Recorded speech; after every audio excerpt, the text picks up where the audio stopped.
I have come to believe in its most simple, boiled down understanding that the path to a better world is a three-step process. A lot of people talk about peace. That's always kind of pissed me off a bit, because peace at the end of a barrel of a gun, or peace without justice, as far as I'm concerned, is a peace not worth having. I'd rather die free than live in an oppressed, tyrannical world. Even if I, as a white person from the West, can live a comparatively good life, which I could. I've had that. I've lived in Hawaii. I've had my own business. I've had money. I've lived in paradise. But am I able to do that in good conscience and simply go on about my business and forget about the rest of the world? That does not work for me. If we truly, truly face up to the challenges before us, it is a lot easier than we think to actually rectify the issues that we're facing. And it's really quite ironic, from my experience, how people, even today, hold a very kind of pessimistic view, and yet, right there in front of you, you can see changes that are so profound that if you really open your mind up and get out of sort of the negative perception of reality. Of course, what's the news? The news is nothing but a bunch of bad news. It's all bad. Everything's horrible. There is no solutions. The politicians are corrupt. War everywhere. This is very, very important to understand. The reason why that's being done is because it gets you in a cynical point of view. It gets you to believe that there's nothing that you can do, that you are insignificant, and anything that you might venture to do is foolhardy at best. Accept the reality. This is very common in the West in particular, because we have a lot to lose in terms of material, and we've been intoxicated and entranced with the idea of material gain, and the cost of that is that we've actually sacrificed the much more profound, the spiritual, and the more philosophical aspects of life, which hold far greater value than anything physical. You need the physical to survive, but in terms to truly grow on a spiritual level, it has hardly anything to do with that growth. This is a process that I see playing out, and 5 years ago, 10 years ago, there was a whole lot less of that. So this is an amazing, amazing time to be alive. Truly amazing, and I genuinely believe that it is our generation right now that is going to decide the fate of life on planet Earth. My story in brief is I grew up in a charmed existence, Southern California, surfing, playing football, not soccer, football, proper football. I had a beautiful life, a loving mother, and I always felt a little bit different. I always kind of walked my own path, but I wasn't an awkward kid. I had friends who were popular. I was reasonably popular myself, I suppose. So I never felt socially awkward per se, but I always knew something was amiss. I could tell that early in school, from an early age I could tell this was bullshit, quite frankly, most of it. And, at the same time I had a wonderful life, I really did. And at the age of 19 I joined the Marine Corps because I thought I was a little lacking in discipline and initiative. I had been raised by my mother. She did spoil me. God love her. I love her love her immensely, but she's a woman, and women and mothers dote over their only child, and they spoil us, and I didn't really learn how to be a man because I didn't have a man, so I didn't know it at the time, but I joined the Marine Corps because I was looking for the father that I never had. And of course I had no idea of the implications of doing this. I believed all the spoon-fed crap of my nation's the greatest in the world, freedom and democracy and all this sort of stuff. And while I was in the Marine Corps, I ended up speaking out about abuse of power. One of the things they teach in the Marine Corps is leadership by example. And my leaders were not leading by example. They were abusing their position of authority. And when I spoke out about that, I made a conscious decision to do it openly. I could have done it clandestinely, but I didn't think that was the honorable thing to do. So I did an honorable thing, and I was punished severely. And it shattered the illusion of the Marine Corps being about honor and integrity.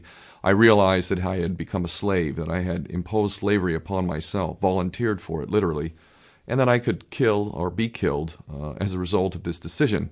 And it caused me to reflect deeply on everything that I had come to believe. And what it did was it put me in a mindset that allowed me to receive information that previously I never would have accepted. Burning the flag is an example. When I was a younger man, I thought, man, any bastard who wants to do that, I look at that now in a completely different way, and I never would have heard any argument to the contrary.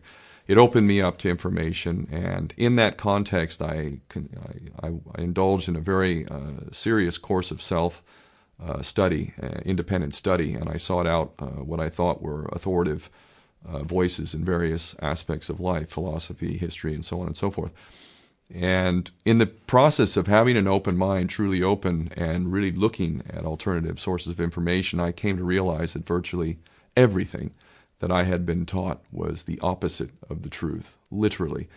And the more I got deep into it, initially it made me very angry. I still have anger, but the anger is very much based on love of this beautiful planet, of this human family and our extended family of life that embraces all living creatures. What a beautiful blessing we've got, and how fucking outrageous that we're destroying that. And anyway, from that, I've walked a very unique path. I could go on and on and on about many different things that I've been involved in, but the bottom line is I have followed my heart.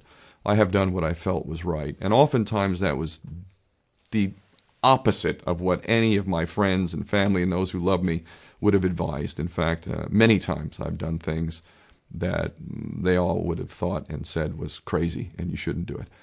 Every time I've done that, it's ended up being the greatest blessing. And that even includes, in the heartache and the pain, the injustice, the suffering, were great, great, great blessings. I'm not just a believer, I am an applier of the principle of doing what you believe is right, no matter what the consequence. And while I've made many mistakes in terms of not honoring my obligations to my immediate family, being very focused on the bigger, broader picture without actually taking care of my domestic responsibilities and whatnot, thankfully I've grown through that phase. I've become a wiser man, and I've applied the principle of acting on what you believe in your heart is right. And what a beautiful path that is. I don't care what anybody says. If you act that way with genuine intention and with a lack of fear and some level of intelligence, boy, oh boy, what an amazing path that is. 46 years old now. I don't know how much time I'll have in this plane, but I can damn sure guarantee that I will make the most of it.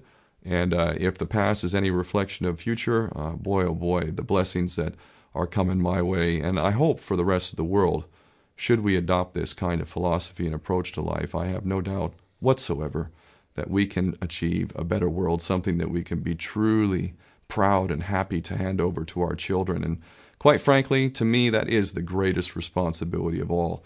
If we are turning a blind eye and pretending as if the problems are not severe, grave, to the point of complete total annihilation, personal and collective annihilation is a distinct possibility. If we don't face this, we may very well hand that over to our children. And I think that's a dereliction of our duty, to say the least, and we should be ashamed of ourselves if indeed we hand over this world in a worse state. But where I see us right now in terms of humanity, its evolution, its growth, its understanding, its consciousness, it is absolutely undeniable from my perspective that the growth of consciousness is unparalleled in human history. We know of no time where we have grown and understood more and more and more at such an accelerated pace as we do now, and I find that extremely exciting, and I believe it is the precondition to creating a better world. So I'm not sure which way it's going to go, quite frankly. I think it's beyond ridiculous to assume that it's all going to be all right.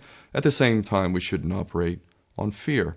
We have an opportunity. It truly is up to us. If we do what we're capable of, boy, oh boy, people are not even going to recognize the world that we're going to have in the future. A much better world, a sane world, in which everyone has all that is needed. And in fact, we can live in a state of abundance. And actually, instead of fighting and killing each other over our differences, which we currently do, we will celebrate these differences and say, wow, what an amazing perspective. Even though I don't necessarily agree, how beautiful is that? That's the world that I can see. I can literally see it, and I believe we'll have it if we do what we're capable of. If there was one physical subject, one material subject that we should focus on, in my opinion, it is very clear that the head of the snake is the financial system. We can argue till the end of time about who runs the world. Is it the Jesuits? Is it the reptilians? Is it the Illuminati? Is it the Freemasons? We can go on and on and on and on about this. But I don't think it is reasonable to even begin arguing about the mechanism that is used to exert this control. The mechanism is finance. The whole point of finance is to indebt otherwise to enslave. What is a mortgage? I mean, what does that stand for? It's a death grip. So when you get a mortgage, you have a death grip held over you because you are in debt. You don't even own the house. The bank owns the house that loans you the money to buy the house, unless you're fortunate enough to have all the money to buy it outright. And even then, you can be taxed by the government, and if you fail to keep up with those taxes, the government can then take it from you. The whole system is based on a financial fraud, which effectively takes the power that we have and it gives it to a tiny group of individuals who are running the world through the control of finance. With the infinite supply of money that we have allowed them to take, they have literally an infinite supply of money, and with that money, and from their psychopathic point of view, they have bought everything and everyone who can be bought. So those of us who cannot be bought, because we operate on a level that goes way beyond the material, we are not rewarded for such behavior. We are punished for such behavior. And the most slovenly, disgustingly criminal, pedophilia, corrupt moral individuals, those are the ones that are rewarded in this system, which is upside down. We reward the pedophiles, we reward the corrupt, we reward the liars, we reward the people with no morals at all, and usually we compromise them under this system in terms of maybe a videotape. Maybe Barack Obama is gay. The we have videotape of him having sex with another man, or perhaps some other acts that may be not so popular amongst many of the electorate. Or maybe we have videos of political leaders having sex with little boys or little girls. If I was in charge of the world and I was a psychopath and completely drunk on my own power, you can bet damn sure that's what I would do. I wouldn't allow anyone in a position of power who wasn't completely compromised. When you have an infinite supply of money, you can do this. Take that supply of money away, take that power back, put it in the hands of the people, get rid of fractional reserve banking, which is obscenity in itself. Listen to the lessons of Jesus Christ. If you're a Christian who got really pissed off when he went to the temple and he saw what the money changers were doing, let's take back control of the issuance of money, and not just on a national level. I'm happy to see in Denmark that you have your own currency. You don't have the euro. But on every country's level, they should be issuing their own currency in a transparent, non-usury based way in which it really, truly benefits the people. And in that way, we can literally free ourselves of the banking debt which is drowning us all, and we can stop scrambling for the crumbs from the table of these filthy rich psychopaths and live in a state of abundance just by changing this one thing. And I'm not just talking about abundance for Western nations who have an artificially inflated value with their currencies. We all in the West are guilty of having that reward while the rest of the world is sucking on it. Every nation in the world can use a sensible financial policy to liberate themselves, to have world-class education, infrastructure. Everything that a healthy society would require can be had in the worst, most corrupt African country in any part of the world. We can all have that if we simply change that one thing. John F. Kennedy did that about 6 months before he was taken out. He issued United States notes as opposed to Federal Reserve notes. I can assure you the powers that be knew the power of that act, and they took him right out. So the bottom line is, if we as people understand this very simple principle, just this one thing, change this one thing, we can solve every other problem you can name. I don't care what the problem is. I can bring it back to the financial system and an infinite supply of money for a bunch of psychopaths who are running the world, as opposed to an abundant supply of money for all of us. So in that sense, I'm very optimistic. This is not rocket science. I am not the smartest guy in the room. We can all understand this. And as soon as we do, we can exercise the same power that we had, but relinquished, and we can have a future for ourselves and our children. There's a lot to be optimistic about, quite frankly.